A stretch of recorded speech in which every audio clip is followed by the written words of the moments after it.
यांचं स्मारक messrs Garuda amusement park या कंपनीने उद्ध्वस्त केलं बुलडोझर लावून. त्याचा निषेध म्हणून आणि हे स्मारक पुन्हा पुनर्निर्माण करण्यात यावे यासाठी डॉक्टर बाबासाहेब आंबेडकर सांस्कृतिक भवन अंबाझरी परिसर बचाव कृती समिती यांनी 270 दिवस आंदोलन चालवलं.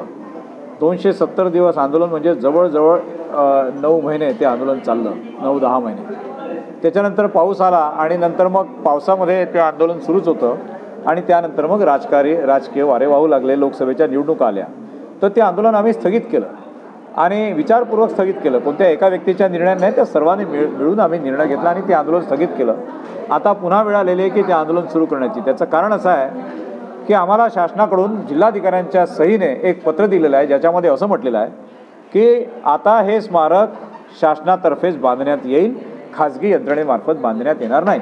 असं पत्र आम्हाला दिल्यानंतर कलेक्टरनी पुन्हा एक पत्र दिलं की सरकारतर्फे हे स्मारक बांधण्यात येईल, खाजगी यंत्रणेचं कॉन्ट्रॅक्ट रद्द करण्यात येईल, त्यासाठी ॲडव्होकेट जनरल महाधिवक्ता यांचा सल्ला घेऊन ते रद्द करण्यात येईल आणि तिसरं आंबेडकर उद्यान हे लोकांसाठी खुलं करण्यात येईल. या गोष्टीला आता 1 वर्ष झालेलं आहे. 1 वर्ष होऊन सुद्धा याच्यावर कुठलीही कारवाई झाली नाही. आम्ही पाठपुरावा केला नाही असं जे म्हणतात ते चुकीचं आहे. आम्ही आतापर्यंत 25 ते 30 पत्र महाराष्ट्र शासनाला लिहिले, कलेक्टरला लिहिले, कमिशनरला लिहिले, पर्यटन सचिवाला लिहिले, मुख्य सचिवाला लिहिले, मंत्र्यांना लिहिले, मंत्र्यांच्या पीएना पण लिहिले, स्वतः भेटून दिले. मी स्वतः भेटून 3 पत्र उपमुख्यमंत्र्यांना दिलेले आहेत, स्वतः भेटून 4-5 पत्र कलेक्टरला दिले, स्वतः भेटून विभागीय आयुक्तांना पत्र दिले, स्वतः भेटून जयश्री जोध नावाच्या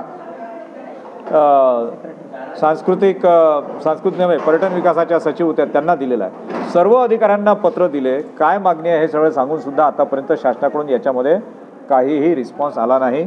म्हणून आता नाईलाज म्हणून आम्ही हे आंदोलन आता पुन्हा सुरू करण्याची घोषणा आजपासून करत आहोत. आणि म्हणून लोकांना अवगत करण्यासाठी आणि काही खुलासे करण्यासाठी, कारण एक व्हिडिओ या बाबतीमध्ये सोशल मीडियावरती व्हायरल झालेला आहे, तर त्या व्हिडिओचाही खुलासा आम्ही केलेला आहे की हे जे व्हिडिओ टाकणारे लोक आहेत हे त्या कॉन्ट्रॅक्टरचे दलाल आहेत, हे त्यांच्या सूचनेवर काम करत आहेत, हे त्यांच्या इशाऱ्यावर काम करत आहेत आणि ही प्रवृत्ती अतिशय घातक आहे, कारण ते लोकसुद्धा आंबेडकरी समाजाचेच आहेत. सर, ओव्हरऑल हा संघर्ष अंतिम ध्येयापर्यंत नाही, काय विधानसभेपुरता आमचं आंदोलन 1 वर्ष चाललं, ते काय लोकसभेपुरतं होतं आणि आता काय फक्त विधानसभेपुरता? कोणी सांगितलं? अजिबात नाही. जोपर्यंत आमचं आंदोलनाचं फलित आंबेडकर स्मारकाच्या रूपानं पुढे येत नाही तोपर्यंत आम्ही आंदोलन चालूच ठेवणार. अंतिम ध्येय आहे आमचं. याचा राजकारणाशी संबंध नाही. कोणी मला राजकीय प्रश्न विचारू नये. जर विचारायचं असेल तर तिकडे विचारा, इथे नाही.